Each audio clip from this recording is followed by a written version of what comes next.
자, 이번에 보시게 되면은 그 입금이라고 되어 있는데 지금 전 여러분들이 그 재무회계에서 수익과 비용에 대한 얘기를 하는 것처럼 입금에 대한 일반 사항에 대한 거 설명을 해드릴 거예요. 그런데 아쉽게도 지금 제가 만들어 놨던 여기 세무 1급 여러분의 그 전산회계 1급 교재로 만들어 놓은 게 입금까지 지난번에 그 앞 기스에서 전산 세무 1급 배우실 때 얘가 제가 만들기 시작한 게 입금 수업 하고 난 다음서부터 만들었기 때문에 여기 송금부터 나와요. 입금에 대해서 만들려고 제목만 이렇게 써놨거든요. 근데 내용을 보니까 이게 다 소득세잖아요. 소득세 만들어 놨던 템플릿을 이용해서 하다 보니까 입금 정리는 아직 안 돼 있어요. 이 다음 파트가 여기 송금 나와 있죠. 입금과 송금이라 해서 송금과 송금 불사립 수업하려고 여기부터 만들었기 때문에 지금 입금에 대한 항목이 없어요. 그래서 입금에 대한 항목은 아까 보여드렸던 TT 1급 거기도 없어요. 그래서 이제 여러분 뭐 어떻게 수업 건너뛸까? 그래서 그 항목에 대해서는 여러분 교재 보면서 제가 여기다가 하나씩 써가면서 설명을 해 보도록 하겠습니다.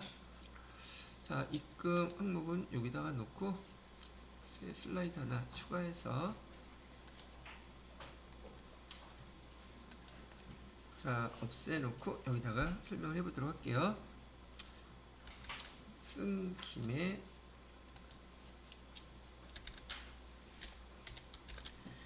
여러분의 교재는 263페이지의 입금에 대한 거 설명해 드리겠다는 얘기죠. 자, 입금, 재무회계에서는 수익에 해당되는 것들인데 우리 법인세법에서 입금이 뭔가 있는지 한번 보도록 하겠습니다. 1번 입금이라고 되어 있어요. 입금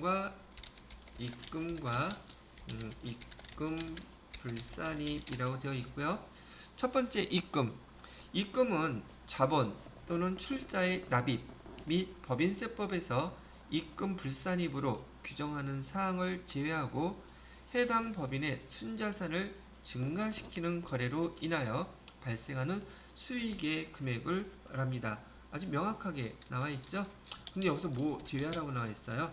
제외할 것은 자본 계정이요. 자본이나 출자 같은 말이죠. 자본 또는 출자와 관련된 것들 또는 법인세법에서 입금 불산입이라고 규정한 것, 입금 불산입이라고 규정되어 있는 것을 제외하고는 법인의 뭐를 갖다가 증가시키는 것? 순자산을 증가시키는 것은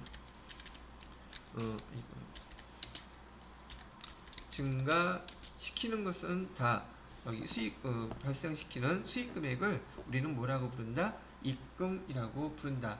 자본과 관련된 거 입금이라고 부른다. 자본과 관련된 건 입금이라고 부르지 않는다고 좀 얘기하고 있어요. 그다음에 출자 납입이라든지 그다음에 입금 불산입으로 규정된 것이라고 얘기했는데 그럼 여러분이 여기서 이 용어를 이해하려면 이따가 지금 입금에 대해서 설명하고 있는데 입금 불산입 용어들도 있을 거란 말이죠. 해당되는 것들. 입금 불산입에 해당되는 게 어떤 것인지 그거를 구분할 줄 아셔야지 돼요.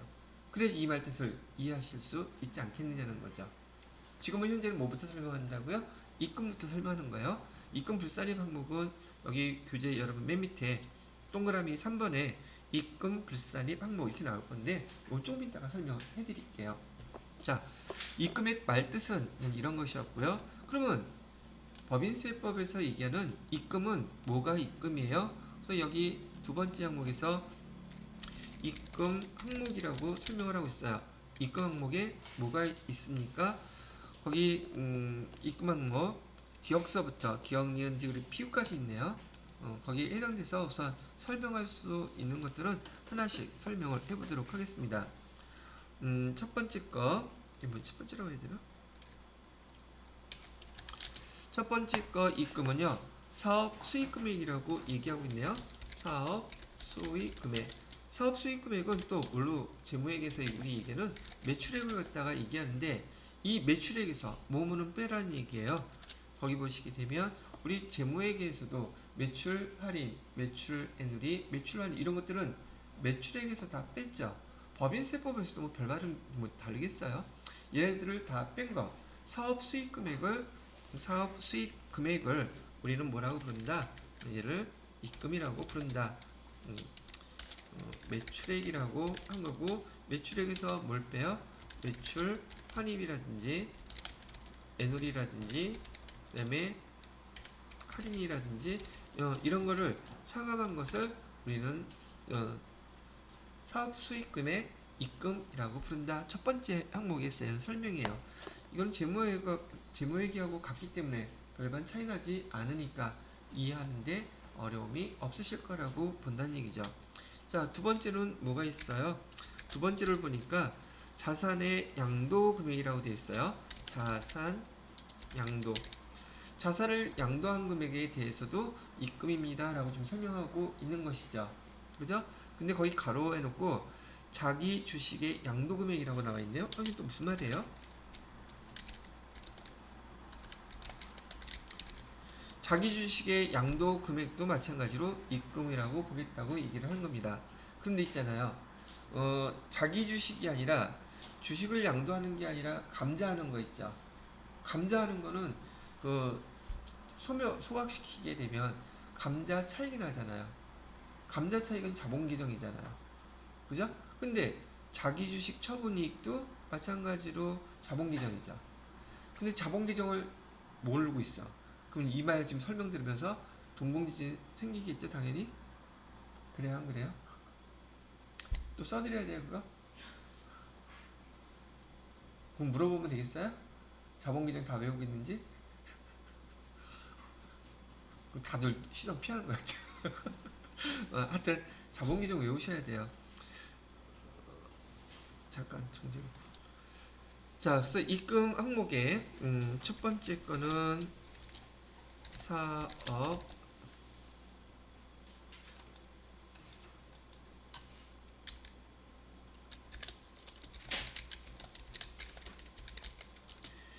수익 금액 매출액에서 애누리 할인 뭐 등등 뺀 것을 얘기한다 그랬었고, 지금 두 번째에서 설명한 것은 자산 양도 금액에 대해서 이거 입금이에요.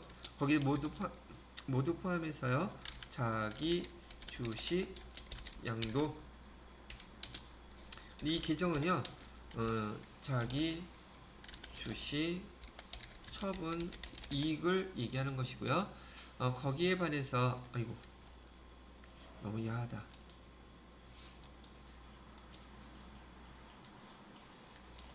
못 본 걸로.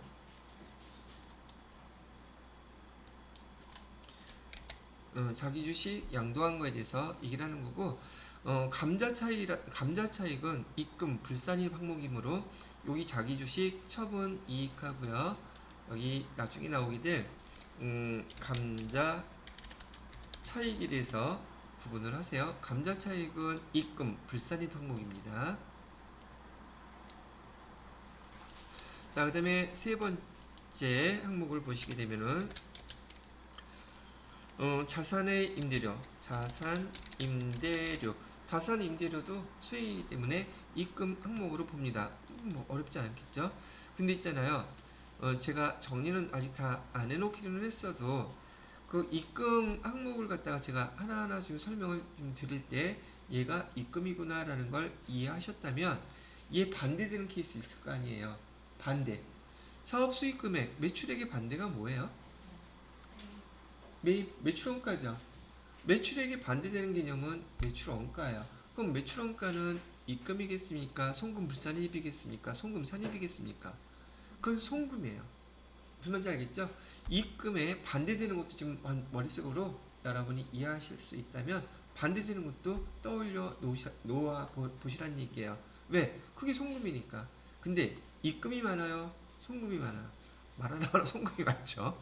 그래서 더 자세하기 때문에 일단 입금 항목 요 세 가지만 봐요.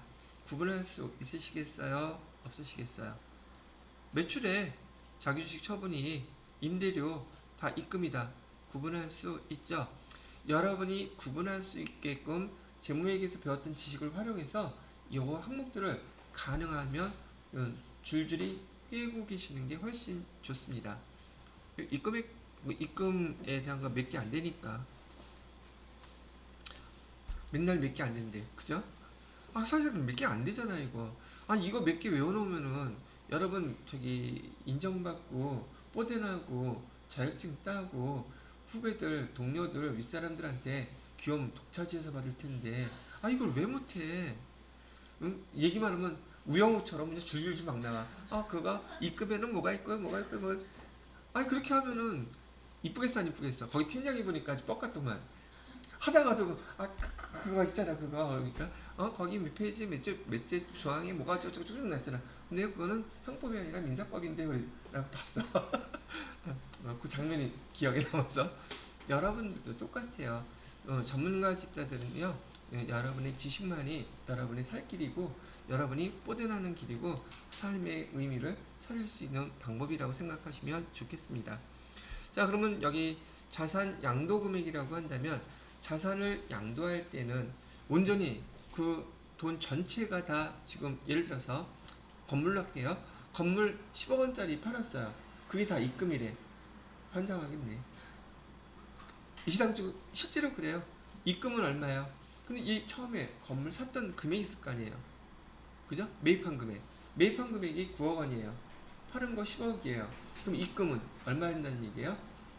그 차액을 1억만 입금을 하지 않는다는 얘기예요. 법인세법은요, 우리 재무회계에서 배웠던 총액주 있죠? 전체 금액이 다 입금이에요. 얼마? 건물 10억이 팔았다면 10억이 입금. 그럼 송금은 그 건물 그 매각한 자산 처음에 구입할 때 금액 있죠? 매입가액, 매입가액 그게 바로 송금이에요. 그래서 입금은 입금대로 다 계산하고 송금은 송금대로 별도로 계산합니다. 따로따로. 근데 그 차익이 결국은 뭐가 돼요? 각 사업연도 소득이 되는 거예요.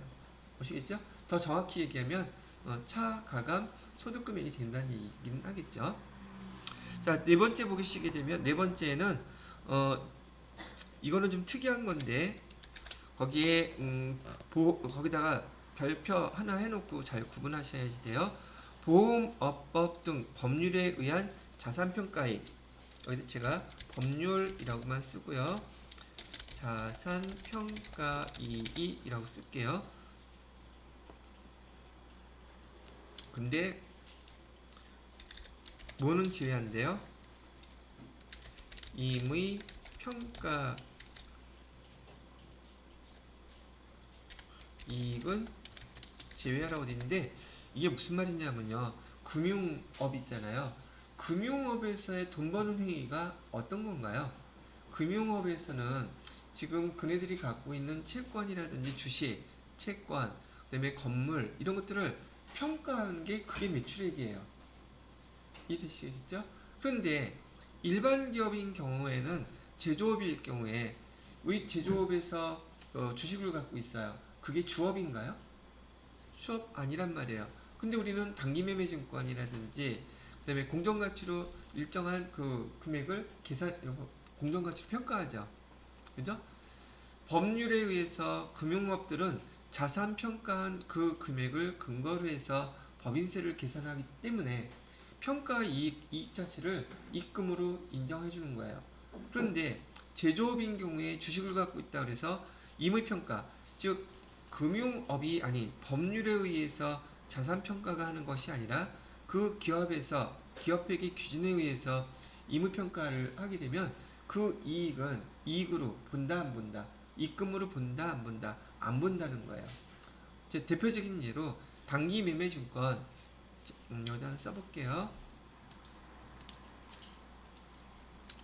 단기매매증권이 우리가 얼마 주고 샀냐면 10,000원 주고 샀어요. 그런데 12월 31일 날 공정가치가 15,000원이래요. 그럼 5,000원 증가했네요. 그러면 단기매매증권 평가이익 5,000원 됐죠? 근데 이 5,000원 입금으로 인정한다? 안 한다? 안 한단 말이에요. 어디에서는? 법인세법에서는. 그러면 단기매매증권에 대해서 임의평가한 것을 입금으로 보지 않으므로 얘는 뭐라고 쓰겠어요? 밑에 나와 있는 입금 불산입 항목이에요. 그럼 입금 불산입 항목이니 당기 순이익에서 당기 매매증권 평가이익이 있는 것은 빼야 되겠죠. 이해됐어요? 거기 밑에 한번 또 보세요. 자선 입금 불산입 항목이라고 표시된 것 중에서요. 여기 264페이지에 보시게 되면 기타에 보시게 되면 치읓 그래서 자산의 임의평가이익이라고 되어 있죠. 이 임의평가이익이 바로 자산 평가한 것들, 평가이익 나오는 것들 있잖아요. 그런 것들은 여기 입금 항목에서 제외하겠다는 뜻이에요. 이런 거는 재무회계하고 다르니 지금 기업들을 잘 해 놓아야 될 텐데 재무회계가 탄탄하지 못하면 얘가 또 원소리임 이렇게 또 얘기 나오지 않겠느냐는 거죠. 평가이익도 뭐 있죠? 재고자산 평가 이익 손실 있죠. 재고자산 평가하는 게 왜 평가해서 그런 용어가 나왔죠? 단가 시장가 가격이 떨어졌을 때 우리가 갖고 있는 장부가액보다 시장가액이 떨어지면 떨어진 금액 차이만큼 자산 재평가해가지고 우리 저가법이라고 썼던 거 있었잖아요. 거기도 재고자산이 평가된 거잖아요. 그거 우리 수익으로 입금으로 인정하겠다? 그 입금에 안 들어간다는 얘기예요. 그런 거는 입금 불산입 항목이므로 세무조정 필요하겠죠? 바로 그런 거 얘기하는 거예요. 그래서 여기 법률 자산평가 이익은 우리가 지금 회사에서 평가하는 건 어디에 해당된다? 임의 평가라고 기억을 하셔야 돼요. 왜? 여러분들은 지금 금융기관에서 이런 거 평가한 거 배운 게 아니잖아요. 금융기관에서 여기 은행이라든지 보험이라든지 이런 쪽에서 평가하는 것들은 그 자체가 하나의 수익, 매출이란 말이죠. 그래서 그건 인정하는데 우리가 일반 기업에서 임의 평가한 이익들은 입금으로서 보지 않으므로 입금 불산입 항목이다 이렇게 얘기를 해주는 거예요. 자, 그 다음에 5번째 볼까요? 5번째는 자산 수증 이익과 채무 면제 이익, 자산 수증 이익 이건 기정 알겠죠? 그 다음에 채무 면제 이익 얘는 입금이에요. 가끔 가다가 부과되는 설명으로 이렇게 나와요. 자산 수증 이익이나 채무 면제 이익인데 얘가 다른 세금으로 그걸 갖다가 보충을 했다. 결손을 보충했다. 뭐 그러면 그만큼은 송금으로 본다는 얘기로 뭐 가끔 나와요. 하여튼 재무회계에서 배웠던 개정 중에서 자산 수증이 채무 면제이 용어는 익숙한지라 어렵지 않게 얘가 법인세법에서 입금이라고 본다. 기억을 하실 수 있으실 거고요. 그 다음에 비읍 6번째 거죠. 6번째 거에는 송금 산입한 그 금액 중에서 얘가 환급이 돌아왔대요. 환급금. 이게 입금이에요? 이게 왜 무슨 말이에요? 이건 당연한 거인데 왜 당연하냐면 보세요. 지금 우리가 송금으로 해갖고서는 송금 그래 세금 냈다고 칠게요. 무슨 세금이 이게 잘 나가더라? 부가세라고 합시다. 부가세보다 원천세가 더 자주 나가죠. 원천세는 저기 매달 나가잖아요. 원천징수 이행사항 신고서. 그죠? 자, 담당자가 실수를 해가지고 지금 돈을 갖다가 세무서에다가 납부를 했어요. 납부했는데 얘가 인터넷 뱅킹으로 하다 보니까 지금 먹통이 돼가지고 클릭질을 갖다 했더니만 2번이 나갔네. 그럼 돈 2번 들어간 거잖아요. 그죠? 그럼 2번 들어갔을 때 이후에 어떻게 됐든 간에 우리는 비용 처리하겠죠. 그죠? 그럼 비용 2번 처리했을 거 아니야. 그죠? 그럼 2번 처리했는데 얘가 국세청에서 이중 납부가 됐기 때문에 한 번 납부했던 거 다시 환급시켜줄게요. 그럴 수 있잖아요. 그죠? 그러면 나갈 때 송금 처리했으면 비용 처리했으면 들어올 때도 입금 처리해야지 형평이 맞지 않겠냐는 거예요. 당연한 거죠. 그래서 근데 만약에요 더블 클릭해서 돈은 2번 지출이 됐는데 비용 처리는 하나만 했어. 그리고 그 돈이 다시 들어왔어. 그런 경우라면 그거 입금으로 보겠어요? 그냥 나갔던 돈 들어온 거라고 생각하겠어요. 그 차이를 아셔야지 돼요. 내가 비용 처리하고 나갔는데 그게 환급이 되면 비용 처리할 때 송금 처리했다는 뜻이니까 들어올 때도 입금 처리하는 것이고 나갈 때 비용 처리를 안 했어. 그럼 들어올 때도 입금 처리 안 하는 거예요. 형평성이 맞아야 된다는 얘기가 된다는 얘기죠. 이해가 됐죠? 이것도 또 구분이 안 돼서 글자만 보면 되게 헷갈려요. 글자로 이해하려고 하지 마시고 우리 주변에서 흔히 벌어질 수 있는 상황으로 이해를 해놓고 아 그런 상황을 말로 이렇게 표현해놨구나 라고 이해를 하시라는 얘기예요. 이해되셨죠? 오케이. 자 그 다음에 6번 했고요. 번호로 하니까 더 헷갈리네. 기억 니은 읍지우스로 할걸. 7번 송금살인 밑에 보시게 되면 특수 관계가 소멸되는 날까지 회수하지 아니한 가지급금과 특수 관계인에 대한 가지급금의 이자. 특수 관계인. 특수 관계인 이제 대표이사 생각하시면 될 거예요. 법인의 대표이사가 명원 불변한 건 아니죠. 그죠?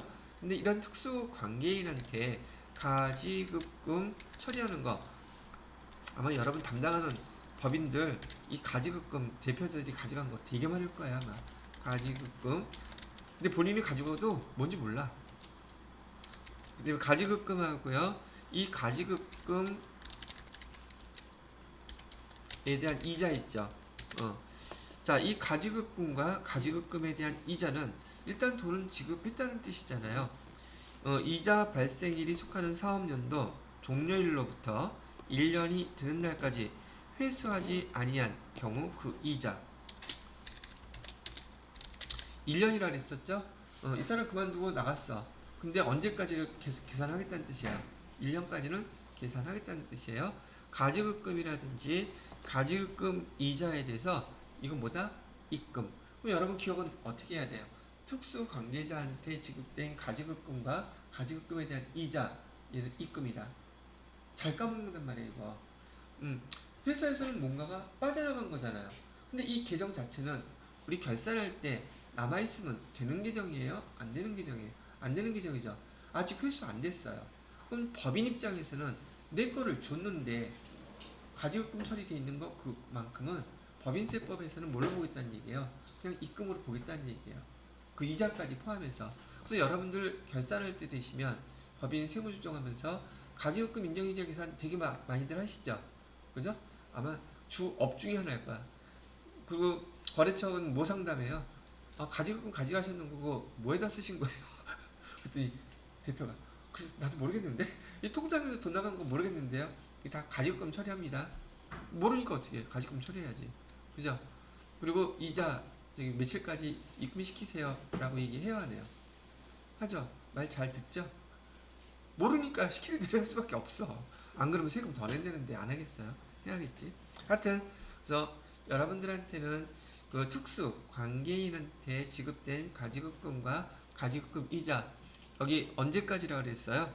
사업연도 종료일부터 1년 지난 그 1년까지는 회수되지 않은 경우 그거 다 뭘로 본다? 입금으로 보겠다. 이렇게 얘기를 하고 있습니다. 자, 그 다음에 8번. 8번은 아까 얘기했던 건데 임대보증금에 대한 간주입금 있죠? 간주입금. 이 입금이에요. 말 그대로 임차인이 또는 임대인이 받은 임대보증금을 예금 이자율로 계산해서 이것도 나중에 여러분 그 명세서 다 작성할 때 신고서 보시게 될 텐데 예, 간주 입금입니다. 간주 입금이 아니라 간주 임금. 그 용어 틀렸죠? 간주 임금이 아니라 간주 입금. 자, 그 다음에 9번에 의제 배당. 나중에 설명할게요. 의제 배당도 입금으로 본다. 그 다음에 국고 보조금 및 공사 부담금. 국고 보조금이라는 용어도 이제 우리 세무이급에서 국고 보조금, 정부 보조금 이런 용어로 사용했었는데 여기서 당연히 이거 입금으로 봅니다. 근데 국고 보조금 때문에 공사 부담금 이런 거에 대해서 앞에서 이런 용어 일시 상각 충당금이라든지 그다음에 그 압축기장 충당금 이런 용어 들었었죠. 거기에 해당되는 거예요. 그래서 여기서 입금으로 보기 때문에 그거 처리를 해주지 않으면 법인 세금을 더 많이 내게 되겠죠. 그것도 입금으로 봤으니까 그 입금을 다시 빼주는 역할을 하는 것이 일상각 충당금하고 압축기장 충당금으로 송금으로 처리하는 거예요. 그러니까 들어왔다가 빠졌으니 그건 없어지겠죠. 그걸 이연시키는 방법이 있거든요. 하여튼 용어로 국고보조금, 공사부담금, 뭘 본다? 입금. 오케이? 그렇게 기억하시면 될 것 같고요. 그 다음에 11번째 뭐가 있나 봤더니 외국 법인 세액으로 세액 공제의 대상이 되는 금액 위에다 쓸게요.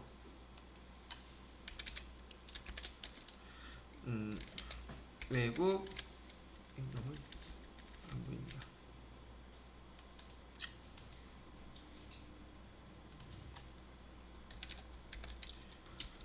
외국 법인세액으로 세액 공제 대상. 자, 보통 이건 뭐 나중에 또 설명하겠지만은 얘도 세액 공제에 해당되는 것들이거든요. 외국 법인에 대한 세액 공제 이 항목은 일단 지금 외국 법인세를 내게 되면 법인세 낸 거 있잖아요. 그거 다 송금으로 인정해 주거든요. 송금으로 인정해 주든지 아니면 이 방법은 두 가지 방법이 있어요. 송금으로 처리해서 입금해서 빼는 방법이 있고요.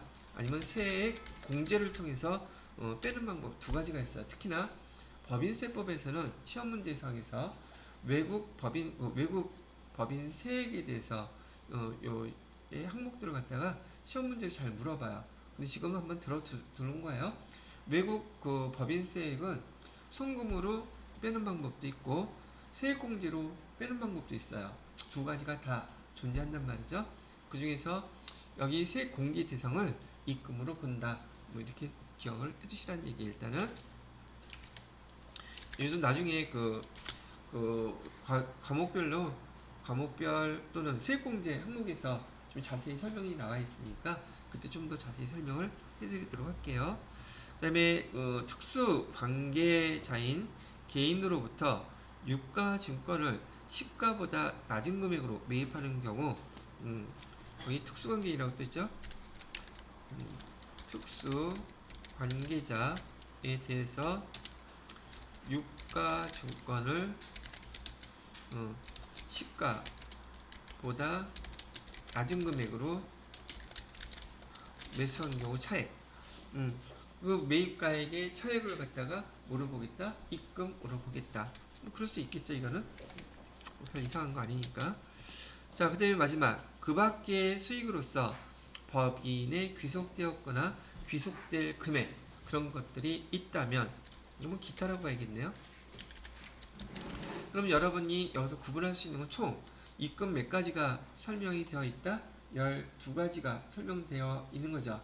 그러면 여러분 혹시 그런 거 12간지 그런 거 외우시나요? 자축, 인묘, 진사, 오미, 신유, 수레 뭐 이런 거 외우죠? 외우세요. 이렇게 12간지도 외우는데 이런 것 정도? 근데 여기서 여러분이 흔히 이해할 수 있는 것들은 굳이 외우려고 하지 않으셔도 되는데 가능하다면 순서대로 기억하세요. 이 순서가 정해져 있지 않으면 12가지를 갖다가 외울 때 순서가 뒤죽박죽 되면서 그거 이런단 말이에요. 근데 머리에서 뇌에서 기억을 할 때 순서를 정해놓고 계속 반복해서 그 순서를 외우게 되면 하나가 빠지면 그게 딱 뭔지 기억이 나요. 그래서 외우실 때 가능하다면 12가지밖에 안 돼요. 여러분 인생이 바뀐다는데 이런 것 정도는 하실 수 있겠죠. 제가 검사하거나 그러진 않아요. 자, 그래서 특별한 것, 특이한 것들만 기억 잘 해두시고 보편적인 건 까먹지 않도록 또 문제 많이 풀어보시면 또 아실 수 있게 돼요. 자, 그래서 입금에 대한 항목 263페이지 있는 거 한번 쭉 설명을 해드렸습니다. 자, 그 다음에 이번에는 입금 불산입 항목이라고 해서 밑에 나와 있는데 여기 입금 불산입 항목 이건 지워도 되겠죠? 이건 지울게요.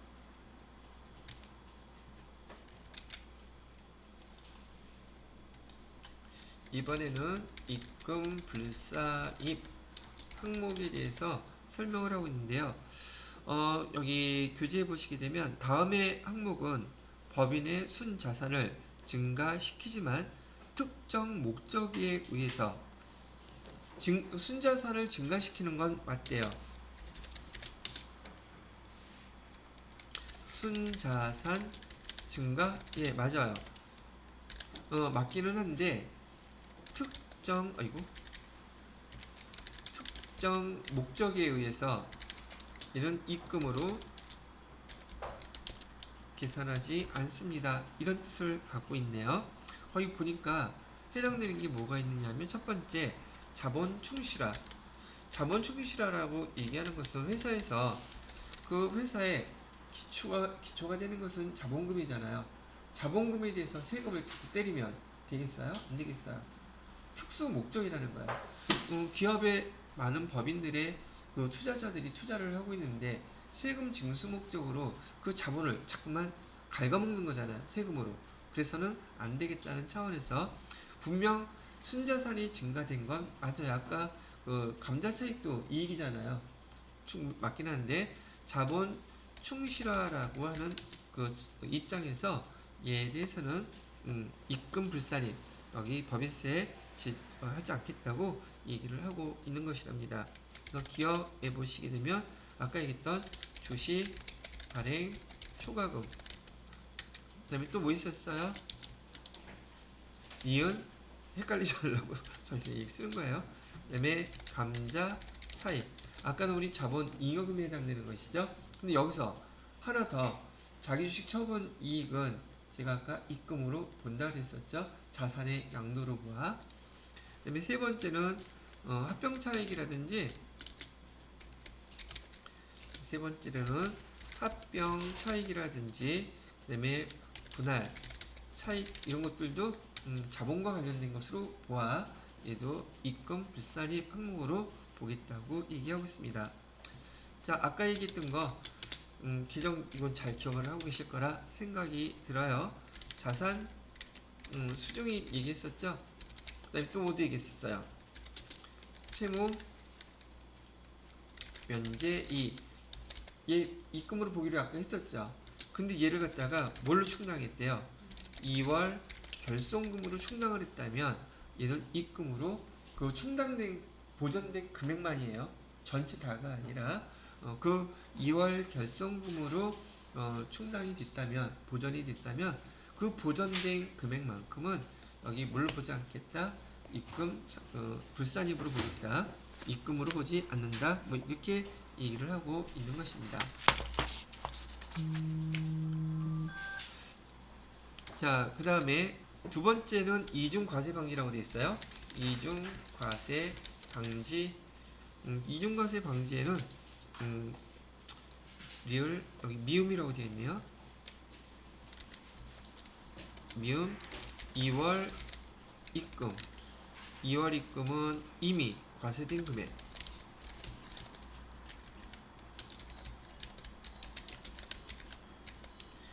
한번 돈 받았으면 또 해? 이런 건 당연히 빼야 되지 않겠어요? 작년에 냈대 세금.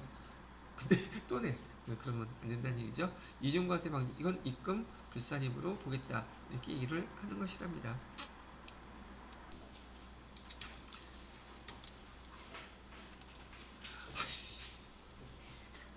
긴장하겠다.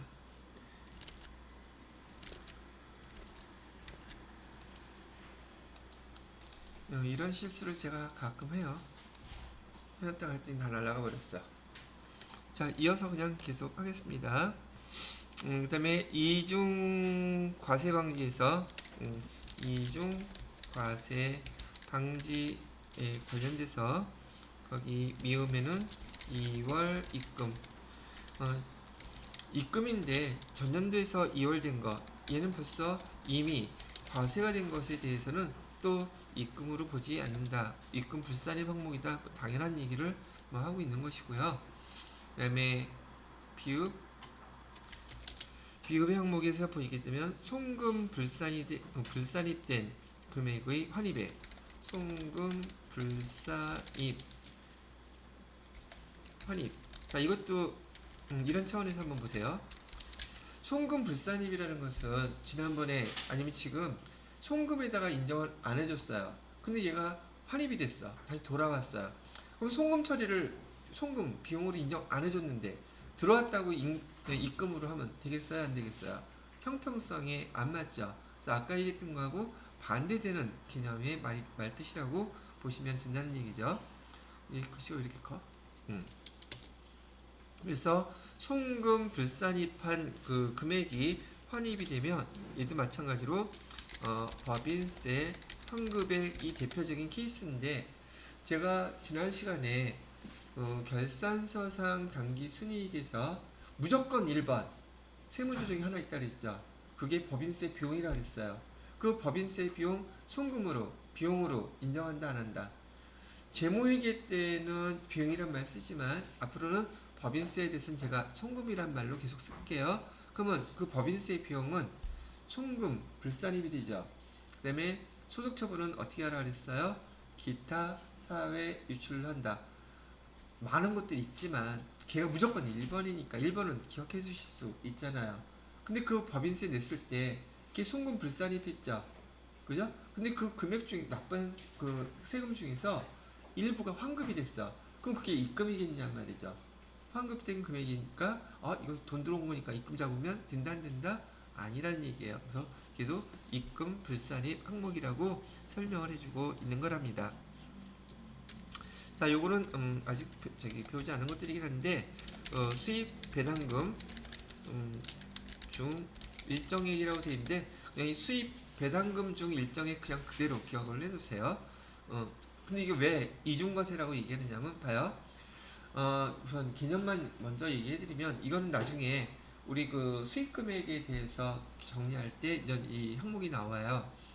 지금 배당금이라는 것은 A라는 법인에서 그 주식을 갖고 있는 주주나 지배 회사에다가 돈을 돈 번 거에 대해서 배당을 하는 거죠. 그러면 그 법인이 여기 써놓고 할까? 미치겠네. 또 날라갔어. 그냥 할게요.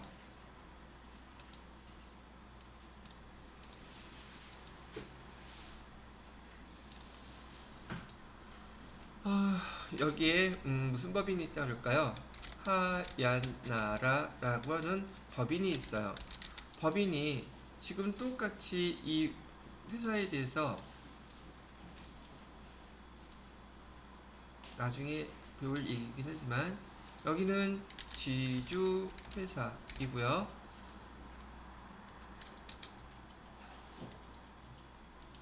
여기는 일반 법인이에요. 자, 그런데 지금 이 지주회사나 여기 일반 법인에서 이 하얀나라라고 하는 회사에 주식을 갖고 있을 수 있잖아요. 지주회사는 여기 일부를 많이 갖고 있는 곳이고 여기는 여기 그냥 주식을 투자한 회사라고 치면, 그래서 이 하얀나라에서 돈을 벌었어요. 그럼 여러분 재무회계에서 배당하는 거 배웠잖아요. 주주총회에서 주주들의 결정에 의해서 여기 주주들한테 돈을 나누는 행위, 현금 배당, 주식 배당 배우셨죠? 이렇게 배당을 했어요. 그러면 이 지주회사 입장에서는 얘가 수익이잖아요. 그죠? 배당을 받게 되면 여기 배당 수익이라고 할게요. 수익이 될 것이고요. 여기 마찬가지로 일반 법인도 배당을 받았으니 여기도 마찬가지로 배당 수익이 생긴단 말이죠. 그럼 배당 수익이 생겼으면 당연히 세금을 또 징수해야 되겠죠. 그런데 이 법인이 배당할 때 보편적으로 배당하기 전에 법인세 계산해서 세금 다 냈죠. 그리고 이익에 대해서 그 배당을 했죠. 세금 낸 돈을 갖다가 배당해 줬는데 지주회사가 됐던 일반 법인이 거기에 대해서 또 세금을 내. 그럼 이중과세잖아요, 그거. 벌써 세금 낸 돈을 나눠 가졌는데 세금을 또 내래. 그게 말이 안 된다는 얘기예요.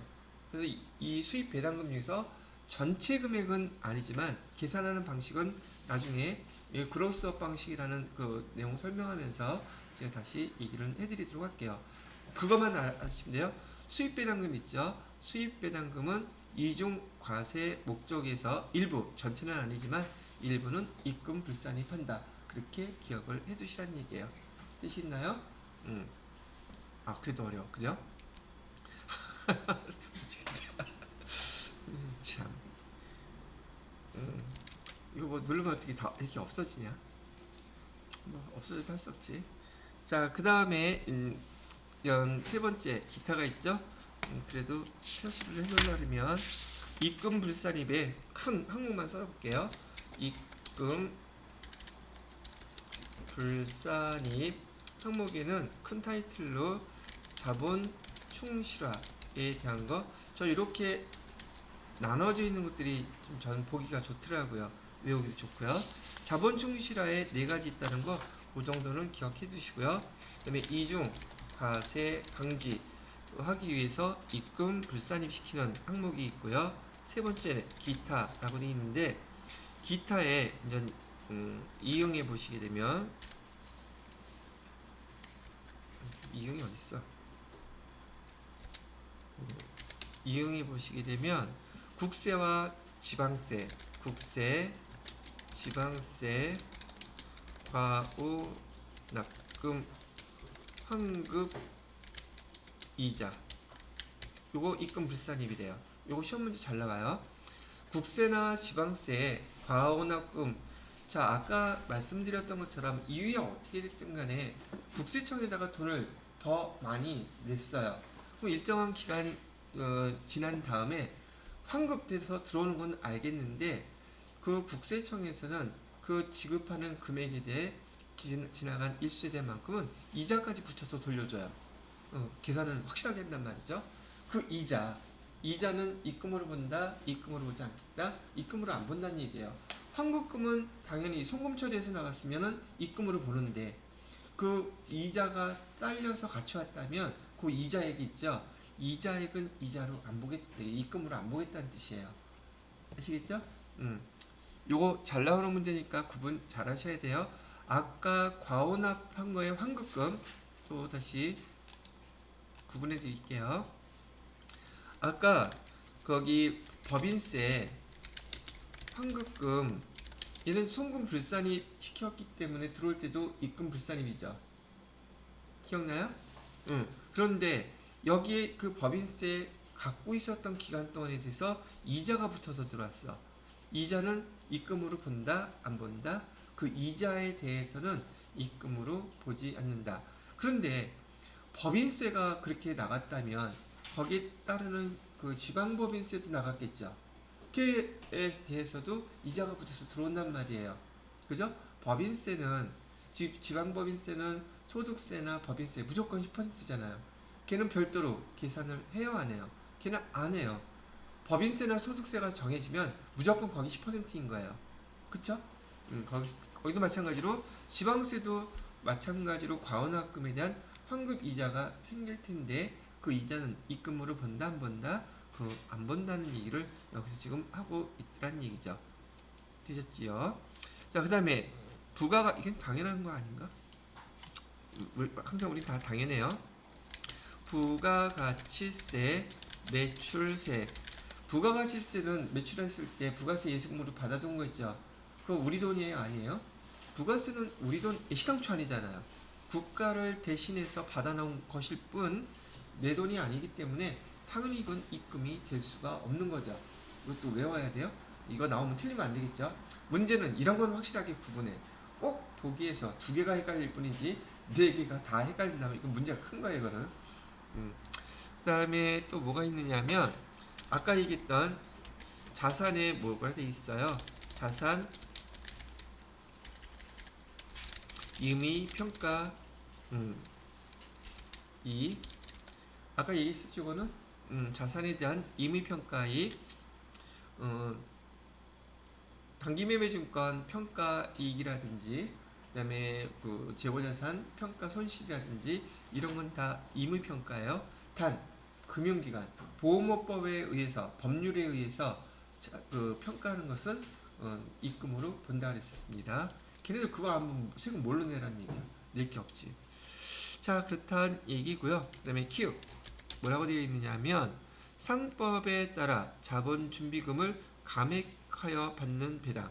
이것도 자본과 관련된 거긴 한데 상법에 따라 자본 준비금을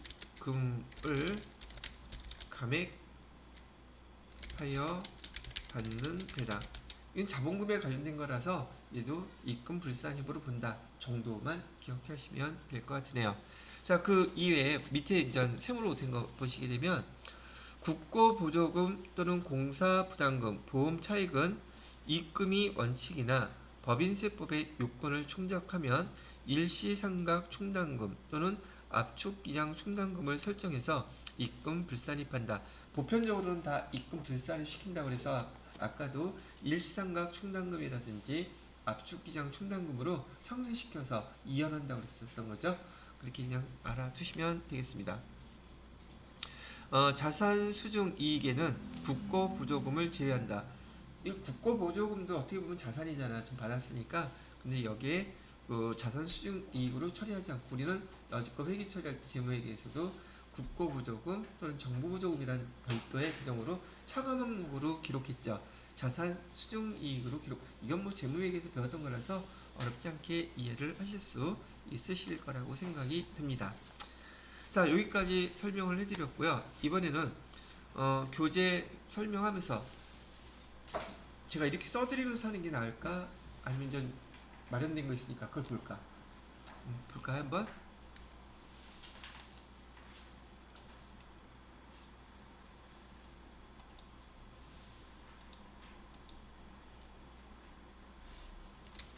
자, 요것도 거의 여러분 교재 있는 순서 보면서 만들어 놓은 거기 때문에 보시면 될 것 같아요.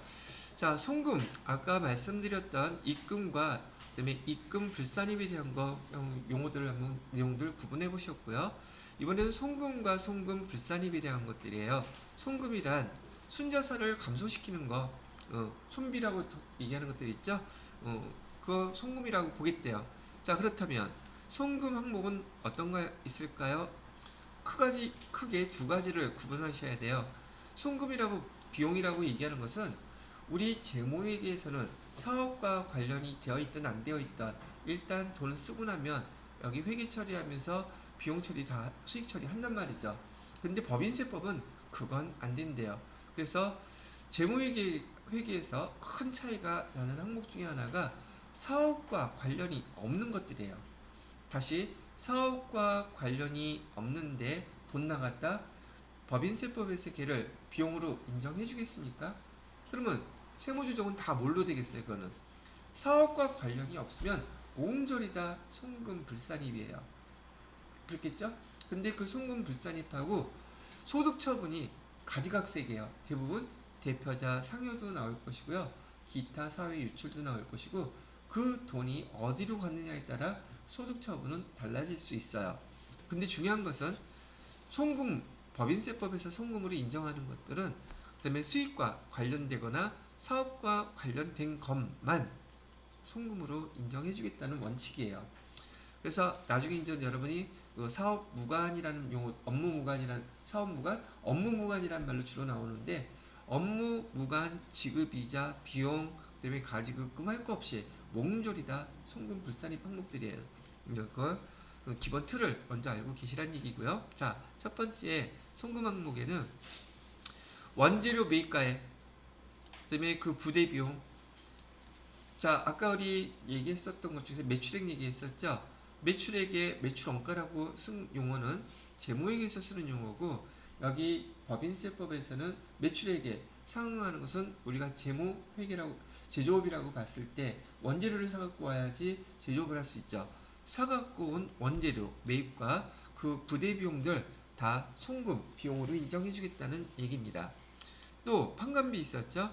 판매와 관련된 부대 비용, 보관료라든지 포장 이건 우리 수익을 일으키는데 동반되는 비용들이잖아요. 예, 걔네들도 다 마찬가지로 송금으로 인정해주겠다고 얘기했고요. 그다음에 아까 양도한 자산 건물 예를 들어 드렸죠. 양도한 자산은 다 입금으로 받죠. 근데 그 장부가액이라는 것은 우리가 매입하고 등등 감가상각하고 남은 금액이죠. 그 장부가액은 뭘로 봐주겠다? 송금으로 상대적으로 봐주겠다. 그다음에 인건비는 되게 중요한 항목이고 얘는 두 번, 세 번 내용이 어려워서가 아니라 회사에서는 사람들 직원들한테 나가는 돈들이 엄청 많아요. 그죠? 그러면 회사에서 인건비라고 해가지고 다음 파트에 인건비에 대해서 자세히 설명을 하겠지만 인건비는 기본적으로 회사에서 매출을 올리기 위해서 수익을 얻기 위해서 사람들을 다 채용했기 때문에 그와 관련된 비용들은 송금으로 인정해 주는 것들이 다 원칙이에요. 아시겠죠?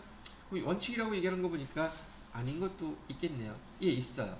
이건 인건비 파트에서 보기로 합시다. 그 다음에 유형자산에 대한 수선비, 감가상각비 얘네들도 다 지금 사업과 관련되거나 수익과 관련된 항목들이죠. 송금이라고 얘를 이해 못할 일은 아무것도 없을 거라고 봐요. 그 다음에 자산, 임차료 또는 지급이자 이것도 마찬가지로 사업과 관련됐고 우리 수익 활동과 관련된 것들이라면 다 송금으로 인정해 준답니다. 그 다음에 불공매입세, 부가세에서 배웠던 거죠? 자, 불공매입세액을 부가세법에서는 매입세액으로 인정해주지 않기 때문에 길을 갖다가 다 매입세액을 없애서 우리 회계 처리했죠. 그렇지만 그 매입세액조차도 우리가 적대비로 처리했다면 또는 거기 불공사항으로서 자산에 다 포함시켰다면 그거 다 인정해주겠대요. 물론 송금으로 돈 나간 건 나간 거잖아요. 다만 무만 차이가 있을 뿐이에요. 그 부가세 때 매입세 공제 처리 못 받았죠. 근데 대신 법인세법에서는 불공 매입세액에 대해서는 당연히 송금으로 인정을 해주겠다고 얘기를 하는 것입니다. 그러다 보니까 이는 뭐 법인세법에서는 불공 매입세 송금으로 인정해 준다고 하고 부가세법에서는 매입세 부가세 신고할 때 공제 안 해준다고 하고 머릿속이 뒤죽박죽 짬뽕 내리죠. 왜? 짧은 시간 내에 부가세법, 소득세법, 법인세법 배우고 있으니 머릿속에서 온전할 리가 없겠죠. 자꾸 보면 괜찮아져요. 자, 그 다음에 자산평가손 제세공과금, 자산평가손, 근데 여기 아까 그 임의평가라는 말 썼었는데 여기서 자산평가 손이라고 그런 게 아니라 자산평가 차손이라고 돼 있죠.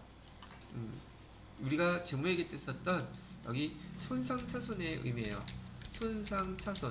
손상차손은 특별한 어떤 특별한 이벤트로 사건으로 인해서 자산의 값어치가 갑자기 떨어진 거 이런 것들을 손상차손이라고 부른다고 얘기 드렸죠. 이 손상차손에 대해서는 인정해 준대요. 송금으로.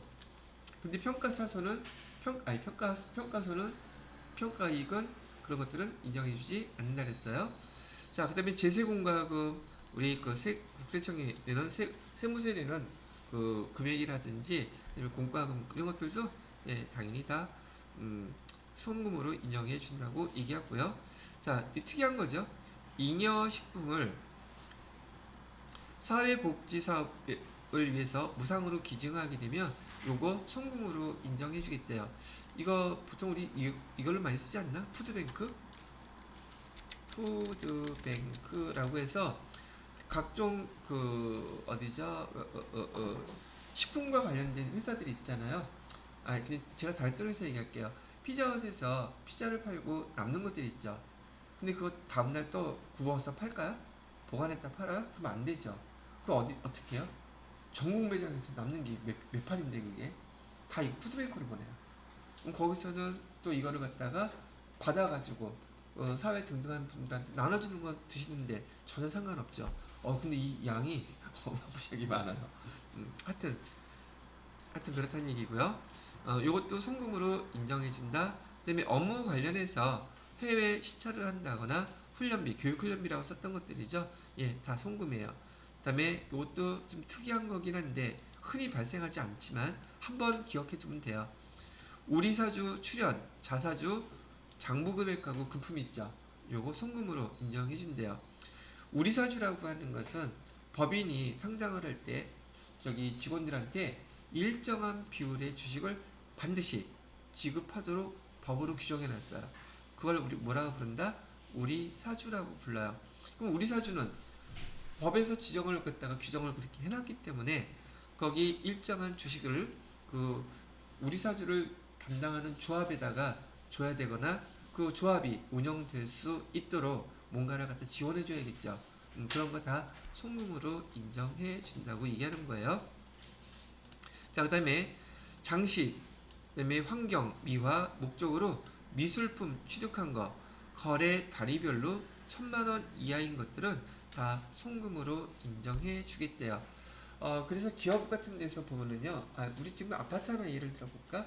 어지간한 아파트들 새로 지어지는 그 단지 앞에 보면은요, 조형물 같은 거 있을 거예요. 그죠? 그 다음에 여러분 드라마 같은 데서 보시게 되면 회사들이 그림 같은 거 많이 걸려져 있고, 조각품도 있고, 뭐 별거 다 있죠? 여기 환경, 그 회사에 사업과 관련해서 환경미화라든지, 그 다음에 미술품을 갖다가 그 취득해서 거기 배치를 해 놓는다면 사실상 저기 오래 하다 보면 값어치가 없어질 수도 있잖아요. 근데 그건 예술계나 이쪽 문화 발전을 위해서 의무적으로 만들어 놓은 거예요, 그게. 그래야지 그게 팔리지. 기업들이 안 사면 그거 먹살 수 있겠습니까? 활성화를 위해서 만들어 놓은 제도이기 때문에 얘도 거래 단위별로 1,000만 원 이하인 것은 회사에서 쓴 거 뭘로 인정해 준다? 송금으로 인정해 주겠다고 얘기했습니다. 거래 단위별이라 그랬어요. 그러면 1억 원어치 샀어. 아니 물론 그러면 송금 인정 안 될 텐데 거기 1,000만 원씩 나눠갖고 10번 나눴었어. 그럼 그거 인정해줘요. 거래 단위별 1,000만 원이라고 기억을 해두시면 되겠습니다.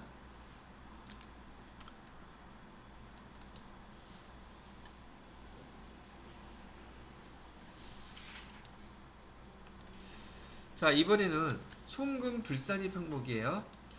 아까 입금과 관련된 거 한번 설명 듣고 송금 불산입을 비교해서 들으니까 아마 이해하는 데 그렇게 많이 어렵지는 않으시지 않을까 싶어요. 이번에 송금 불산입, 송금으로 인정해주지 않는 게 아까 입금 불산입 항목하고 똑같아요. 자본거래에 해당되는 거, 주식 할인 발행 차금이나 감자차손, 그 다음에 잉여금, 처분한 거에 대해서 비용 계상한 거, 이런 것들은 송금 불산입 항목입니다. 송금으로 계산하지 마세요. 이런 뜻이고요. 그 다음에 과다경비. 아까 지배주주의 여비라든지 교육훈련비라고 얘기를 했었는데, 얘는 아까 송금 들어가 있었죠. 근데 왜 또 여기서는 송금 불산입이에요? 자, 무조건 해외 시찰을 간다거나 교육훈련을 받는데 그 금액에 한도가 없어서는 안 되겠죠. 그러면 펑펑 쓸 거 아니에요. 그죠? 그 한도액을 넘어가는 거, 과다 경비 쓴 그 금액에 대해서만큼은 여기 뭘로 보겠다? 송금 불산입 시키겠다. 제가 그랬어요. 법인에서 사용하는 많은 비용들이 있는데 법인세법에서는 그 비용들마다 다 계산을 한도를 계산하게끔 만들어놨어요. 무작정 다 쓸 수 있게끔 해놓지 않았더란 말이죠. 그래서 지난번에도 얘기했던 감가상각비도 한도액이 있고요. 퇴직급여 충당금 설정할 때도 거기 차변에 퇴직급여잖아요. 그 비용이잖아요. 그죠? 무조건 다 인정해준다? 아니라고요. 그 한도가 다 있어요. 그럼 그 한도 넘는 것들은 무조건 다 송금불산입이에요. 무슨 말인지 아시겠죠? 저기 회사에서 사용하는 비용들이 오죽이나 많아요. 그죠? 근데 그 오죽이나 많은 비용들을 다 계산을 하게 만들어놨어요. 그 한도 넘어가면은 무조건 송금 불산입이라는 거 세무조정 어떻게 보면 그 원리만 이해해도 세무조정할 때 그 선택하는 거 어렵지 않으실 수 있더란 말이죠. 자, 아까 얘기했던 거 업무 무관 비용들 비용으로 인정해줘요? 안 해줘요? 상식적으로는 안 해준다는 거 알죠? 그럼 여기 한번 쭉 읽어보세요. 업무와 관련된 게 있겠습니까? 없겠습니까? 다 없죠? 그럼 이거 재무회계 때는, 재무회계 처리할 때는 이거 비용 처리하지 말라고 돼 있어요. 돈 나갔으니까 다 회계 처리해야 돼요. 다 회계 처리해야 되잖아요, 이것들. 회사에서 돈 나갔으니까. 그죠? 그러나 세법은 이런 걸 송금으로 인정한다? 인정 안 한다는 얘기예요. 장소, 건축물, 물건 등 유지, 관리비, 사용료, 지출금 다 업무하고 관련 없는 비용들이 나갔기 때문에 송금 불산시킨다는 얘기를 하고 있는 것이고요. 주주, 출자자인 임원, 그 친족이 사용하는 사택, 요지까지도 다 업무 무관 자 말하나 마나 뇌물 비용 처리 뇌물은 비용 처리 하나? 아, 다른 걸로 하겠지 그 대신 그죠? 자 기타 아까 얘기했던 거 자산의 임의평가 입금으로도 안 보고 송금으로도 안 보고 즉 입금불산입 송금불산입이에요. 임의평가 손실에 대해서는 자 제세공과금 인건비 접대비 지급이자 감가상각비 다 배웠던 것들인데 여 끝에 뭐라고 붙어 있어요? 그러면 요 5가지는 최소한 법인세법에서는 한도액을 다 계산을 해놨다는 얘기죠. 한도 초과한 거 다 뭐에 들어간다고요? 송금, 불산입에 들어간다. 그럼 세무조정은 구분하기에는 그렇게 어렵지 않겠다 생각하실 수도 있겠죠? 아니 어떨 때 보면 나중에 찍어도 맞아 이거는. 왜요? 재무액에 대한 기본 것들이 있기 때문에 이해하시는데 그렇게 난감하지 않기 때문에 그렇다는 얘기죠.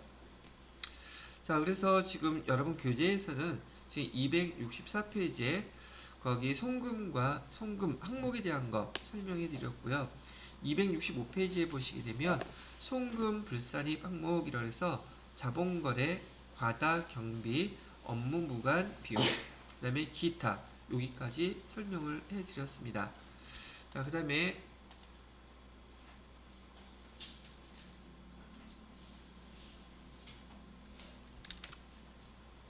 그 송금 얘가 우리 회사에서 사업과 관련돼서 수익과 관련돼서 발생한 비용이라서 송금이에요 라고 주장을 하더라도 그 송금의 입증을 어떻게 하는지 그거에 대한 설명을 여기서 지금 하고 있습니다.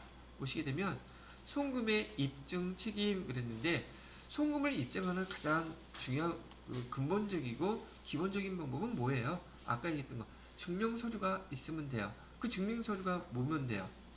아까 얘기했던 우리 보통 용어가 바뀌어서 예전에는요 얘를 갖다가 법정 증빙 서류 이렇게 불렀었거든요. 근데 지금은 적격 증빙이라는 말로 바뀌었어요. 그래서 격이 적합하다는 얘기예요. 그래서 아까도 써드렸던 여기 세금 계산서, 신용카드 매출전표, 그다음에 직불카드, 현금영수증 이런 것들은 발급과 동시에 그 자료 내역이 국세청에 바로 전달되죠. 그러니까 법에서 인정할 수밖에 없는 것들이고 거래를 할 때 송금으로 인정받으려면 이런 증빙서류들만 있으면 말할 필요가 있겠다 없겠다 없겠다는 얘기예요. 문제는 이걸 안 받으니까 문제인 거죠. 그죠? 또 때에 따라서는 이걸 못 받을 상황이 벌어지기도 한단 말이에요. 자 여기 여러분들 많이 알고 계시겠지만은 이런 증빙서류들 있죠. 증빙서류들 보관 몇 년 동안 해야 된다고 알고 있어요. 5년 보관해야 된다고 알고 계시죠? 얘는 지금 각 세법에서 정하는 것이기도 하고요. 우선 기본적으로 증빙서류라든지 장부라든지 그 다음에 거래한 내역들 있잖아요. 신고한 내역들 얘는 국세기본법이라는 거에 적혀져 있어요. 국세기본법에서 그 증빙서류들은 여기 5년 이상을 보유하게끔 되어 있고요. 어지간한 규모의 회사들은 보통 10년 정도 보관한답니다. 근데 10년 자료 보관하려면 창고가 뒤집다 커야 되겠죠. 그러면 그 창고 마련하는데 빌딩 필요해. 그럼 창고를 갖다 이렇게 마련하겠습니까? 안 하겠습니까? 주로 거의 5년 넘잖아요. 거의 10년 정도 되게 되면 대부분 마이크로 필름으로 떠나요. 근데 그걸 볼 일이 거의 없어요. 근데 우리 지금 가끔 텔레비에서 뉴스에 나오는 거 보게 되면 저기 누구누구에 대해서 10년 전, 20년 전 뭐 일까지 들춰내서 그때 그러지 않, 그 좀 개인적인 생각인데 너무 심한 거 아닌가? 그런 생각이 좀 들 때가 좀 많아요. 그래서 기업과 관련돼서 이런 자료 찾을 때 없는 회사가 대부분 더 많겠죠. 근데 혹시나 몰라서 그 옛날에는 디스켓, 그다음에 마이크로필름, 요즘은 또 다른 방법을 하는지 모르겠어요. 하여튼 다 보관을 하고 있어요. 그다음에 기본적으로 여러분이 배웠던 부가가치세법에서도, 그다음에 소득세법에서도, 그다음에 법인세법에서도 국세기본법에서 5년 이상이라고 증빙서를 못 박아놨기 때문에 모든 세법과 관련된 그 세무 관련된 신고 서류, 증빙 서류, 전표, 장부 다 5년입니다. 자, 그러면 이렇게 증빙 서류, 법에서 얘기하는 법정 증빙 서류 이외에 증빙 서류는 어떻게 계산해야, 어떻게 송금을 입증해야 됩니까? 라고 얘기를 했는데, 접대비요. 접대비는 기준금액 이하는 접대비 인정한대요. 근데 아까 제가 그 TET 1급 작년에 수업한 내용 기준으로 설명했을 때 접대비 1만원이라 했었죠. 근데 이번에 세법 개정돼서 접대비는 얼마냐면 3만원이에요. 그 다음에 비용으로 인정되는 거 있죠? 비용으로 인정되는 게 예전에는 3만원이었는데 얘는 지금 5만원으로 바뀌었어요. 그러면 일반 간이영수증 얼마까지는 그냥 대충 처리해도 돼요. 5만원 이하는 대충 처리해도 비용으로 다 인정해 주겠다는 얘기예요. 지난번에 지금 여러분들 중에서는 TET 쪽을 공부하신 분들이 많을 텐데 영수증 증빙서류 수취 명세서 그거 작성하잖아요. 그 금액이 바뀌었다는 얘기예요. 얼마로? 5만원으로. 뭐 교재 여기서 나오는 건 아니지만 접대비는 얼마로 기억해 놓으면 되겠다.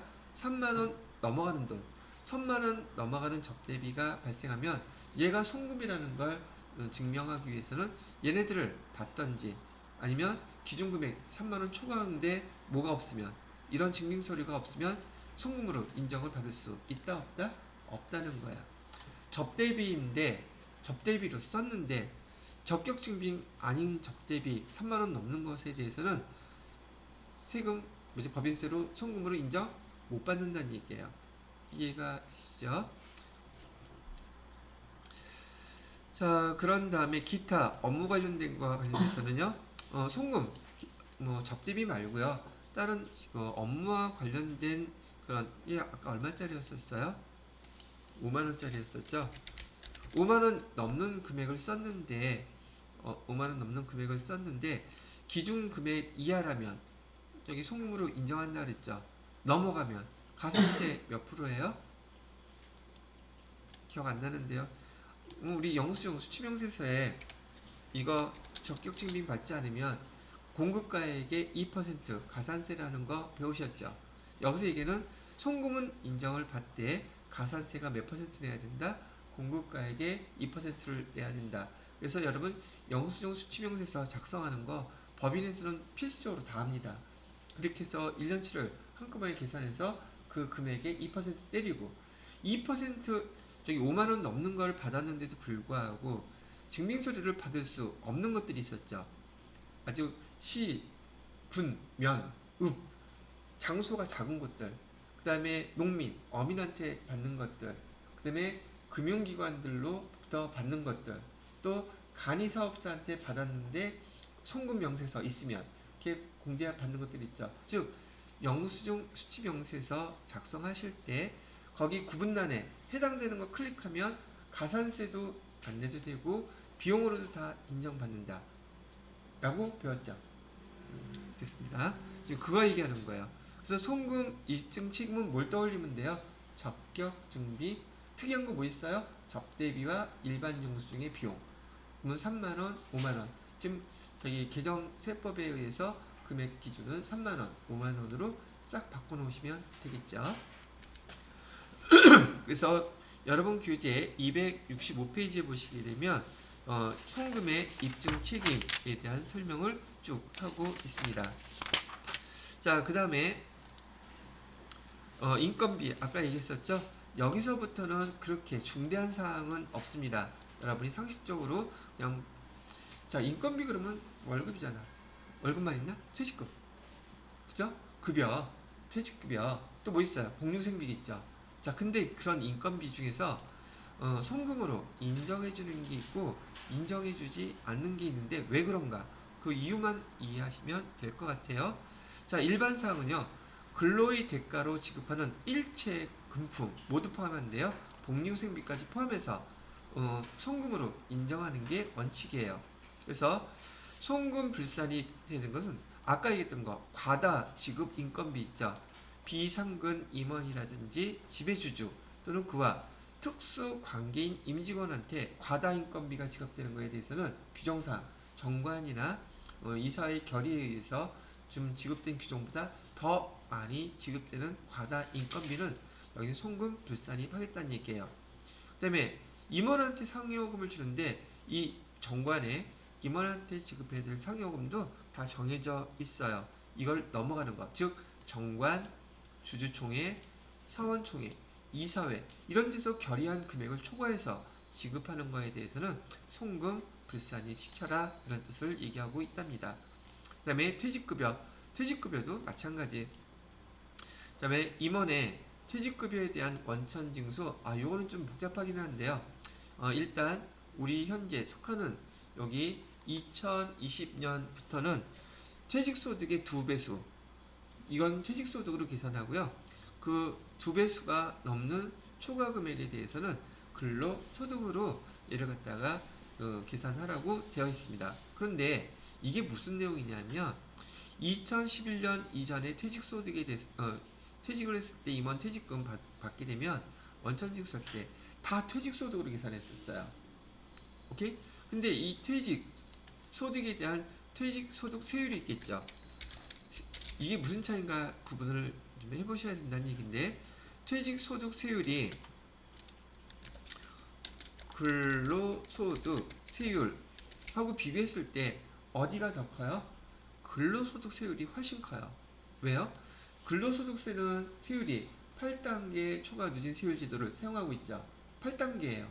거기에 비해서 퇴직소득은 세율이 정해져 있단 말이죠. 그죠? 여기 근로소득은 최저 세율이 몇 퍼센트라고 기억하시나요? 6%잖아요. 최고 세율이 몇 퍼센트예요? 45%예요. 소득금액, 퇴직금이라든지 임원들한테 지급한 금액이 크면 클수록 이 세율도 엄청나게 높아지죠. 거기에 반해서 퇴직소득 세율은 정해져 있단 말이에요. 그러니까 당연히 시간이 지날수록 처음에는 2011년 이전에는 다 그 임원들한테 퇴직금을 많이 지급했어도 퇴직소득으로 다 잡아줬는데, 얘가 이제 반영이 돼서 2012년부터 2019년까지는 퇴직소득 계산한 금액의 3배까지는 퇴직소득으로 인정한다. 그 다음에 그 넘어가는 금액은 뭘로 계산해라? 근로소득으로 계산해라. 그러다가 2020년에서는 2배수로 줄었어요. 그리고 나머지는 다 뭘로 해라? 근로소득으로 계산해라. 이렇게 바뀐 것이랍니다. 그 다음에 이익처분에 의한 상여금, 우리 미처분 이익잉여금 얘기하는 겁니다. 임원 또는 직원에게 지급한 상여금, 노무출자사원 포함해서 얘는 다 뭘로 처분해라? 얘는 지금 뭘 처분한 거예요? 아까 자본계정이잖아요. 이익잉여금 자체가 자본계정으로 처리를 해서 이 자본 이익 처분에 의해서 상여금이 나가게 되면 얘는 뭘로 본다? 송금, 불산입으로 처리해라. 이건 특이한 거니까 잘 기억을 해두실 필요가 있겠죠. 이익잉여금 처분에 의한 상여금, 상여금은 송금, 불산입 항목의 인건비다. 이렇게 기억을 해두시라는 얘기입니다. 자, 그 다음에 복류생비요. 복류생비도 흔한 거죠. 복류생비 얘 다 인건비로 보고 얘네들은 뭘로 하겠다? 송금으로 인정을 해주겠다. 직장 체육비, 그 다음에 직장 문화비, 직장 회식비, 아까 얘기했던 우리 사주 조합 운영비, 국민건강보험법의 우리 사대보험료, 그 다음에 영유아 보육법에서 직장에서 직원들의 아이들을 위해서 운영하는 직장 어린이집 운영비. 이런 회사 들어가면 좋겠죠. 여성들은. 남성도 마찬가지지. 남편이 있으면 다들 비키면 되잖아. 이런 회사 다녀볼 만해요. 그 다음에 임직원에게 하는 경조사비, 복류생비로서 다 송금에 포함시켜 준다고 하는 것들이에요. 별 특별한 것은 없습니다. 자, 그 다음에 세금과 공과라고 되어 있네요. 세금과 공과는 오늘 잠깐 이 항목들에 대해서 소개만 시켜드리고 다음 시간에 조금 더 자세히 설명을 하면서 복습경, 왜? 세금과 공과 항목은 여러분 세무조정에서 거의 빠지지 않고 실무에서도 많이 처리하는 것들이거든요. 그래서 잘 알아두시는 게 좋습니다. 세금과 공과금, 알다시피 세금도 있고요, 공과금도 있는 거예요. 송금 산입되는 거, 우리가 흔히 세금과 공과로 처리하는 규정들 있죠. 주민세, 재산세, 종합부동산세, 자동차세 다 송금이에요. 자, 그런 거에 반해서 취득세는 어디에 포함시켜야지 돼요? 자산에 포함시켜야 되죠. 그다음에 교통유발부담금은 공과금이에요. 공과금에 해당되는 것이고, 지금 여기 쓰는 거 있죠? 폐기물 처리 부담금 있죠? 폐기물.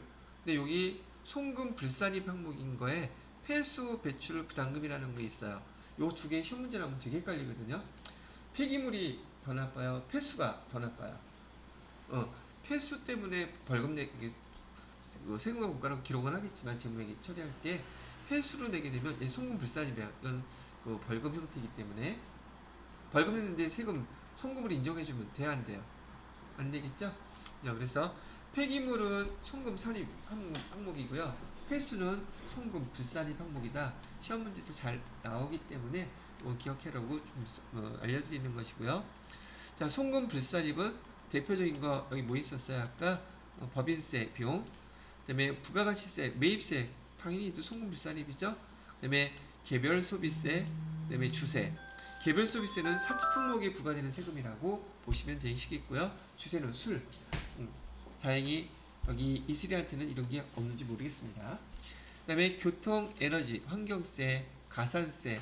즉 얘네들은 공통점이 뭐냐면요, 의무, 불이행이에요.